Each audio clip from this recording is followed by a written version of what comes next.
हाय नमस्कार. एवढ्या सगळ्या दुधाचं मी करते तरी काय तुम्हाला मी सांगते. हा 4-5 दिवसाचा एकत्र ब्लॉग पूर्ण मी शूट केलेला आहे. म्हणलं चला तुमच्या संग शेअर करावं. आता आमची म्हैस येली होती आणि खूप सारं दूध असतं. काही रतीब पण असतात पण जास्त काही दूध उडत नाही. त्यामुळे मग हे रात्रीचं दूध उरलेलं होतं. मग त्याचं मी पनीर करायला घेतलं. मी अशा पद्धतीने पनीर करत असते. तुम्ही कसं करता हे मला नक्की कमेंट करून सांगा.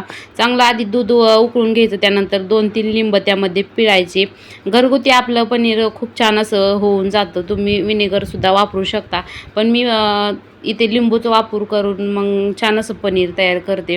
मग थोडं इथं फुटायला लागलं होतं. पूर्ण पाणी वेगळं होऊस तर गॅस चालूच ठेवायचा. त्यानंतर मग तयार झालं आपलं पनीर. मग त्यानंतर गॅस बंद करून टाकायचा. खूप छान पनीर होतं आणि खूप जास्त होतं आणि हे दूध खूप होतं.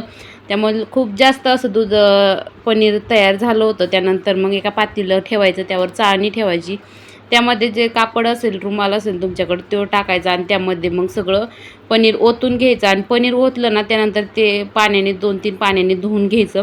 मग आंबटपणा निघून जातो. मग आंबट लागत नाही. तुम्हाला आंबट आवडत असेल तुम्ही एकदा पाण्याने धुतलं तरी जमेल. त्यानंतर मग त्याच्यावर जड वस्तू असं काही पण ठेवून द्यायचं आणि खूप छान पनीर होतं. 2-3 तासामध्येच पनीर होऊन जातं. त्यानंतर ते तुम्ही फ्रीजमध्ये ठेवून किंवा भाजी करू शकता लगेच. त्यानंतर मग एवढे हे पाणी निघालं होतं. मग ते ओतून द्यायचं. मग असं मी काय ठेवून दिलं होतं. खलबत्ता ठेवला होता त्यावर. मग जर ठेवलं व्यवस्थित असं पनीर होऊन जातं. त्यानंतर मग एवढं दूध होतं सगळं गाळून ठेवलं आणि गाळून ठेवलं ना मग मी इथं हारावर आम्ही ठेवत असतो.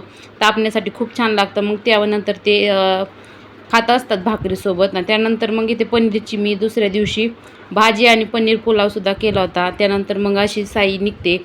खूप छान साई निघते. चांगलं दूध तापलं ना मग ते मग आम्ही तूप करतो. तूप झाल्यानंतर मग एक दिवशी मी इथं खीरसुद्धा बनवली होती मी आज. आणि काही दूध उरलं की मग मी दहीसुद्धा टाकत असते. तुम्हाला कसा वाटला ब्लॉग हे नक्की कमेंट करा. बाय.